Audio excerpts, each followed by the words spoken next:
ముందుగా 4 రోజుల క్రితం విశాఖ స్టీల్ ప్లాంట్లో జరిగిన దుర్ఘటనకి 9 మంది మరణించడం జరిగింది. ముందుగా వాళ్ళందరికీ కూడా శ్రద్ధాంజలి ఘటిస్తూ వాళ్ళ ఆత్మలకి సద్గతులు ప్రాప్తించాలని ఆ కుటుంబానికి ఎన్డీఏ కూటమి తరఫున ప్రగాఢ సానుభూతి తెలియజేస్తూ 12 సంవత్సరాల నరేంద్ర మోడీ గారి పరిపాలన, 2 సంవత్సరాల చంద్రబాబు నాయుడు గారి నేతృత్వంలో ఆంధ్రప్రదేశ్లో పరిపాలన ఏం సాధించింది అనే ఒక ఆలోచన మనందరం కూడా ఇక్కడికి రావటం, ఆ యొక్క అంశాలు ఏమిటి, నిజంగానే ఈ యొక్క 2 సంవత్సరాల్లో అంత అద్భుతం జరిగిందా? నిజంగానే మీ అందరికీ చెప్తున్నాను, మనందరం కూడా నమ్మశక్యం కాని అభివృద్ధి మన ప్రాంతంలో జరిగింది. ప్రపంచం అంతా, కేవలం దేశం కాదు, ప్రపంచంలో ఎక్కడా లేని విధంగా మన ప్రాంతానికి పెట్టుబడులు వచ్చాయి. ఒక్కొక్కసారి ఒక్కొక్క విషయాన్ని ఆలోచన చేస్తే అవి నిజంగా జరిగాయా అని ఆలోచన చేయడానికి కూడా దూరంగా ఉండే విషయాలు జరిగాయనే విషయం మనందరం తప్పనిసరిగా తెలుసుకోవాలి. ఏ రాష్ట్రంలో జరగని విధంగా 2 సంవత్సరాల్లో 14 లక్షల కోట్ల రూపాయలు మన ప్రాంతానికి పెట్టుబడులు రావటం ఏదైతుందో నిజంగానే నమ్మశక్యని విషయం. ప్రపంచంలో అతిపెద్ద కంపెనీగా ముందుకెళ్తూ ఆ దేశంలో కాకుండా ఇంకొక దేశంలో అత్యధిక పెట్టుబడులు పెట్టిన గూగుల్ సంస్థ, కేవలం గూగులే కాదు, ఏ మల్టీనేషనల్ కంపెనీ కూడా ఇంకొక చోట పెట్టని పెట్టుబడి మన రాష్ట్రంలో, అది విశాఖపట్నంలో పెట్టడం నమ్మశక్యమా అని అడుగుతున్నాను. కేవలం అదే కాదు, ప్రపంచంలో ఉండే number 1, number 2 steel plant Arsenal, అలాగే నిపాన్ స్టీల్, వాళ్ళ 2 కంపెనీలు జాయింట్ వెంచర్ అయి వాళ్ళ యొక్క అత్యధిక పెట్టుబడి సుమారు 1,00,000 కోట్ల రూపాయలు పెట్టుబడి కలిగిన ఒక 10 million metric ton steel plant మన ప్రాంతంలో పెట్టడం నమ్మశక్య విషయమా అని నేను అడుగుతున్నాను. కేవలం ఇదే కాదు, దేశంలోనూ ప్రపంచంలోనూ అందరికీ ఆదర్శంగా ఉండి రెన్యూబుల్ ఎనర్జీస్కి క్యాపిటల్గా మన ప్రాంతం మారబోతుంది. దానికి సంబంధించిన గ్రీన్ హైడ్రోజన్ ప్రాజెక్ట్ సుమారు 2 లక్షల కోట్ల రూపాయలతో మన ప్రాంతంలో పెట్టుబడులు పెట్టి రాబో కాలంలో ఏవైతే మనం ఇవాళ క్రూడ్ ఆయిల్, మిగతా ఎనర్జీ సోర్సెస్ మీద డిపెండ్ అవుతాం, దాని నుంచి దూరం కాగలిగే పరిస్థితి మన ప్రాంతం నుంచి వచ్చిందనే విషయం నమ్మశక్యమా కాదా అని అడుగుతున్నాను. కేవలం అదే కాదు, మన ప్రాంతంలో దేశానికి సంబంధించిన రక్షణ, భద్రత సంబంధించి అనేక రకాల విషయాలు, ఎసీమ్ లాంటి పెద్ద కంపెనీలు, ఏరోనాటికల్ సంబంధించిన ఫైటర్ జెట్ ప్లాంట్స్, అలాగే దేశ రక్షణ సంబంధించిన మిసైల్స్, అనేక రకాల అమ్యునేషన్ మన ప్రాంతాల నుంచి తయారవుతుందనే విషయం మనం నమ్మశక్యమా అని అడుగుతున్నాను.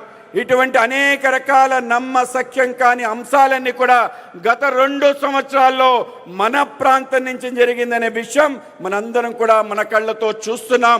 వాటన్నిటినీ కూడా తప్పనిసరిగా మనందరం కూడా కేవలం చూడటం కాదు, జరిగిన విషయం ప్రజానీకానికంతా తెలియజేయాల్సిన కర్తవ్యం కోసమే ఈ యొక్క అభివృద్ధి సంక్షేమ సంబంధించిన 2 ఏళ్ల యొక్క నమ్మకం అనే యొక్క సభ ద్వారా ప్రజలకు తెలియజేయాలి. ఆ విధమైన నమ్మకాన్ని ప్రజల్లో బలంగా నాటే మన ప్రయత్నం చేసిన మన గౌరవ ముఖ్యమంత్రి వర్యులు, దార్శనికుడు, నిన్న ఏదైతే జరిగిన నీతి ఆయోగ్ సమావేశాల్లో అందరి చేత మన్ననలు పని ముందుకెళ్తున్న మన నాయకుడు శ్రీ చంద్రబాబు నాయుడు గారితో, అలాగే ఆయనతో కలిసి మొత్తం భుజం కలిపి తన శాఖ కాక అన్ని శాఖలకు సంబంధించిన అంశాన్ని కూడా చూస్తూ ఆంధ్రప్రదేశ్ ప్రగతికి ఏ విధంగా ముందుకు తీసుకెళ్లే విషయంలో ఒక మార్గదర్శిగా ఉండి నడిపిస్తున్న మన ఉప ముఖ్యమంత్రి శ్రీ పవన్ కళ్యాణ్ గారు, వీళ్ళిద్దరి యొక్క ఆలోచనతో మరింత వేగంగా స్వయంగా ప్రధానమంత్రి గారు ఇంటికి పిలిపించుకొని ఏ నాయకుడితో కూడా,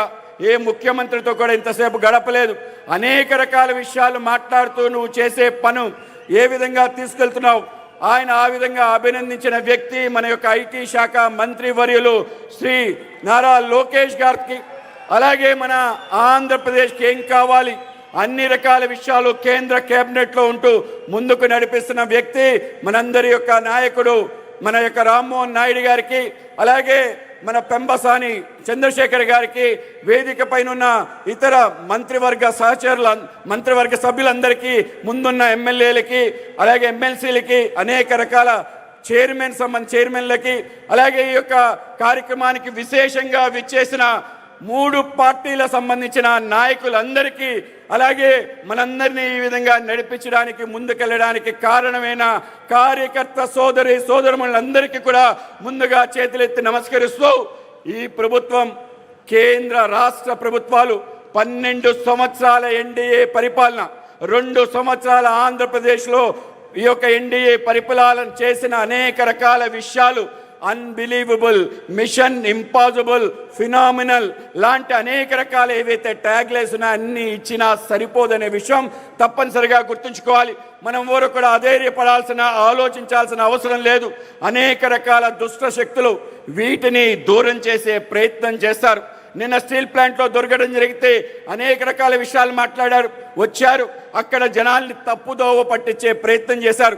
స్టీల్ ప్లాంట్ కష్టాల్లో ఉంటే గతంలో వాజ్పేయి గారు, చంద్రబాబు నాయుడు గారి నేతృత్వంలో దాన్ని రక్షించి ముందుకు తీసుకెళ్లారు. లేకపోతే స్టీల్ ప్లాంట్ లేదనే విషయం గుర్తుంచుకోండి. మరొకసారి ప్రమాదం వచ్చింది, తప్పనిసరిగా ప్రమాదం జరగదని చెప్పి క్యాపిటల్ ఇన్ఫ్యూజన్ చేశారు, ఈక్విటీ ఇన్ఫ్యూజన్ చేశారు. దాని తర్వాత దేశంలో ఏ పబ్లిక్ సెక్టర్కి కూడా 11,414 కోట్ల రూపాయలు రివైవల్ ప్యాకేజ్ ఇవ్వలేదు.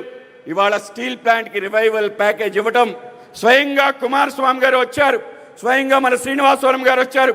ఆ విధంగా స్టీల్ ప్లాంట్ రక్షించి ముందుకు తీసుకెళ్లారు. ప్రమాదం జరిగితే మాట్లాడిన తీరు దాని కారణంగా జరుగుంటుందనే ఆలోచన ఏదైతుందో వీళ్ళ యొక్క దుష్ట ఆలోచనకి సంకేతం. దేశంలో ఎక్కడా జరగని విధంగా ఒక పెద్ద నిర్ణయం తీసుకున్నారు. అక్కడ కాంట్రాక్ట్ లేబర్ కూడా మరణించారు. కాంట్రాక్ట్ పర్మనెంట్ లేబర్కి పర్మనెంట్ ఉద్యోగం ఇవ్వాలని ఒక నిర్ణయం తీసుకుని వాళ్ళ జీవితంలో వెలిగించారు. కాంపన్సేషన్, వాళ్ళకి వచ్చే బెనిఫిట్స్ అన్నీ ఇవ్వడం జరిగింది. కానీ ఇవాళ మాట్లాడుతున్న తీరు తప్పనిసరిగా మన సమాధానం చెప్పాలి. 12 సంవత్సరాలు, 2 సంవత్సరాల అభివృద్ధి వాళ్ళకి కానరావటం లేదు. ఆయన వాళ్ళ చెల్లెమ్మ కలిసి మాట్లాడిన తీరు, ఒక్కసారి రాష్ట్ర వ్యాప్తంగా పర్యటన చేయమంటున్నాం, రండి మీకు చూపిస్తాం, మీ కళ్ళతో చూడండి జరిగిన అభివృద్ధి. ఒక్కొక్క అంశాన్ని చూస్తే మీరు ఆశ్చర్యపోతారు. 5 సంవత్సరాల యొక్క మీ యొక్క కాలఖండంలో మీరు చేసే పని ఒక్కటి చూపించమంటాను. ఒక్కటంటే ఒక నిర్మాణం చూపించమంటాను. 2వ ఫ్లోరు ఎక్కడైనా వేశారా? గ్రామ సచివాలయం, రైతు భరోసా కేంద్రం నిర్మాణం చేశారు. 2వ ఫ్లోర్ కూడా వేయలేదనే విషయం తప్పనిసరిగా గుర్తుంచుకోవాలి. ఆ విధంగా చేసి రాష్ట్రాన్ని అరాచకం చేసి ఈరోజు ఏ విధంగా మాట్లాడతారని చెప్పి వాళ్ళని ప్రశ్నించి ఒక్కసారి మీ గురించి ఒకసారి ఆలోచన చేసుకోండి. రాష్ట్ర వ్యాప్తమైన అరాచక పరిపాలన చరమగీతం గారుస్తూ ప్రజలందరి యొక్క నమ్మకాన్ని, విశ్వాసాన్ని చురుగుని 94% పైగా శాసనసభలో ప్రాతినిధ్యం ఇవాళ కూటమికి ఇచ్చి ముందుకు తీసుకెళ్తున్న తీరు తప్పనిసరిగా మనందరం పునరంకితం కావాలి. ఏ అంశం కోసం మన అధికారంలోకి వచ్చాం, ఏ అంశాలు ఆధారంగా మనం పనిచేస్తున్నాం, 12 సంవత్సరాల నమ్మకం, ఆ నమ్మకాన్ని తప్పనిసరిగా ప్రజల్లో నిలబట్టే అన్ని రకాల కార్యక్రమాలు చేయాలి. ఈ రాష్ట్రంలో కన్ని విని ఎరుగుని అభివృద్ధి తప్పనిసరిగా మనం సంపద సృష్టించాలి. ముఖ్యమంత్రి గారు చెప్పారు, అధికారంలోకి వచ్చిన తర్వాత సంక్షేమ కార్యక్రమాలు సంపద సృష్టించబడుతుంది. 1 సంవత్సరంలో తప్పనిసరిగా ఈ యొక్క 14 లక్షల కోట్ల రూపాయలు వాస్తవ రూపం దాలుస్తున్నాయి. ఏది పేపర్ మీద లేదు, గ్రౌండ్ పైన ఉన్నాయి, అన్నీ నిర్మాణం అవుతున్నాయి.